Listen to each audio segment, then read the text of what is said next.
दोस्तों, Ravi math channel पर आपका स्वागत है। आज हम कक्षा 9 की गणित के बीजगणितीय समीकरण के बारे में अध्ययन करेंगे। दो व्यंजकों बीजीय समीकरण को इंग्लिश में अलजेब्रिक इक्वेशन भी कहते हैं। दो व्यंजकों को एक दूसरे के बराबर रखा जाता है, जैसे LHS बराबर RHS को बीजीय समीकरण कहते हैं, जिसमें एक या एक से अधिक चर राशि होते हैं, जैसे ax² plus bx plus c बराबर 0। अब इसमें एक चर राशि है और इसकी घात 2 है। अब दूसरा उदाहरण लेते हैं, ax प्लस by बराबर c। अब यहाँ पर x y दो चर राशि है और घात 1 है। अब इसमें एक चर में रैखिक समीकरण linear equation in one variable, वह समीकरण जिसमें केवल एक ही चर राशि होती है और उसका घात 1 होता है, तो एक चर में रैखिक समीकरण कहलाती है। जैसे ax प्लस b बराबर 0। दो चरों में रैखिक समीकरण linear equation in two variables, वह समीकरण जिसमें दो चर राशि हो और घात 1 हो, तो दो चर राशि का रैखिक समीकरण कहलाता है, जैसे ax plus by plus c।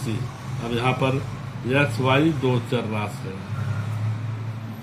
दोस्तों, इसके ये परिभाषाएं आप समझ गए होंगे। अब हम इस पे कुछ प्रश्नों का अभ्यास कर लेते हैं।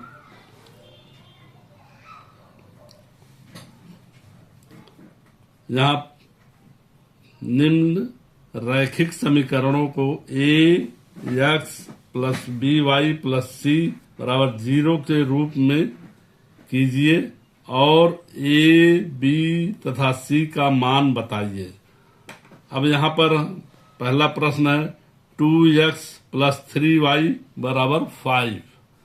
अब इसको हम ax plus by plus c के फॉर्म में के रूप में इसको लिखना है। तो यहाँ 2x प्लस 3y, अब हमें 5 को इधर ले आएंगे तो ये -5 बराबर 0। अब ये ax plus by plus c के रूप में आ गया। अब यहाँ पर a बराबर क्या होगा? यहाँ पर a बराबर 2, b बराबर क्या होगा? 3 और c बराबर -5। ठीक है दोस्तों। अब अगला सवाल है पाई y बराबर 2x। तो इसको हम इस रूप में लिख सकते हैं 2x माइनस पाई y बराबर 0। अगर ये इधर चला गया तो ये मान 0 हो जाएगा। अब हम यहाँ पर a बराबर क्या लिखेंगे? 2x है।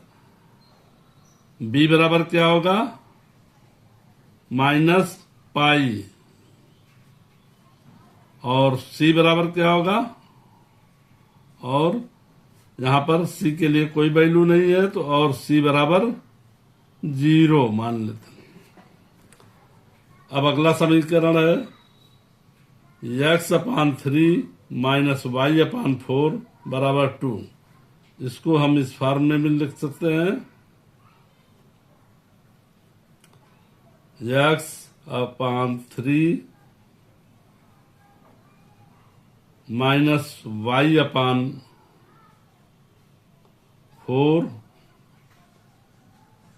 अब ये 2 इधर आ जाएगा तो -2 बराबर 0। अब यहाँ a का मान क्या हो जाएगा, a बराबर x/3 है तो ये a बराबर 1/3। b बराबर क्या हो जाएगा, ये -y/4 है तो ये हो जाएगा b बराबर -1/4 और c बराबर -2। अब अगला क्वेश्चन हम सॉल्व करते हैं। 12y - 1/3 बराबर x। तो हम यहां पर लिख सकते हैं x बराबर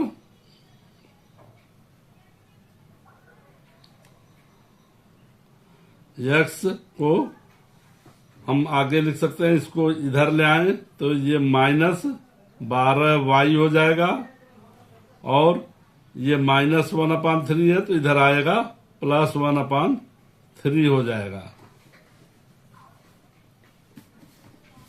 ठीक है दोस्तों, 12y इधर आया तो -12y हो जाएगा और -1/3 इधर आया तो +1/3 बराबर 0, क्योंकि इस पक्ष को हम इधर ले आए तो इसका मान 0 हो जाएगा। अब हम यहाँ पर a का मान क्या लिखेंगे, x का x का क्या है, x 1x है तो a बराबर 1 हो जाएगा। यहाँ पर b बराबर ये -12 है y का ये b बराबर -12 और c बराबर